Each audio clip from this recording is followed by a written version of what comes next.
আসসালামু আলাইকুম। ফার্মস বিডির পক্ষ থেকে আপনাকে স্বাগতম। এখন আমি আপনাদের সাথে ভিডিওতে যে বিষয় নিয়ে আলোচনা করব সেই বিষয়টি হলো গাঁদা ফুল চাষ।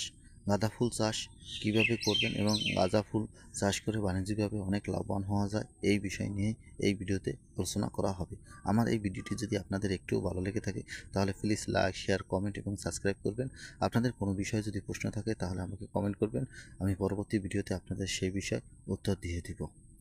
গাঁদা ফুল সাধারণত দোআঁশ মাটি এবং অতিরিক্ত যেখানে পানি না জমে এরকম স্থানে ভালো জন্মে, কিন্তু গাঁদা ফুলের চাষের জন্য মাটির পিএইচ যদি 6 থেকে 7.5 থাকে সেখানে ভালো জন্মায়। কিন্তু গাঁদা ফুলের জন্য চাষ করার জন্য সবসময় উঁচু এবং জলা জমি রাখবে, যেখানে পর্যাপ্ত পরিমাণ রোদের আলো পড়ে এবং উষ্ণ আবহাওয়ায়ও এই গাছটি ভালো জন্মে থাকে।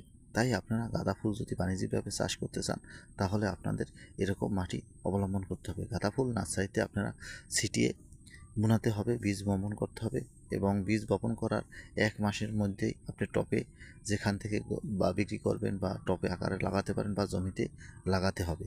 এতে যদি লাগান তাহলে তারপরেই কুশি আসবে এবং ফুলও হবে অতিরিক্ত। আর গাছের দূরত্ব হবে এক এক গাছ থেকে এক একটা 30 সেন্টিমিটার। 30 সেন্টিমিটার দূরত্বে এক একটা গাছ লাগাতে হবে। গাছ থেকে সারি 30 সেন্টিমিটার দূরত্বে হবে। এই 30 সেন্টিমিটার দূরে লাগালে ফুল বেশি পাবেন, কেননা অতিরিক্ত ঘনর কারণে ফুল কম হবে না এবং ফুলগুলো বড় হবে। আমাদের দেশে বিভিন্ন প্রজাতির ফুল রয়েছে, তবে গাঁদা ফুল বড় জাতেরটায় লাভ বেশি।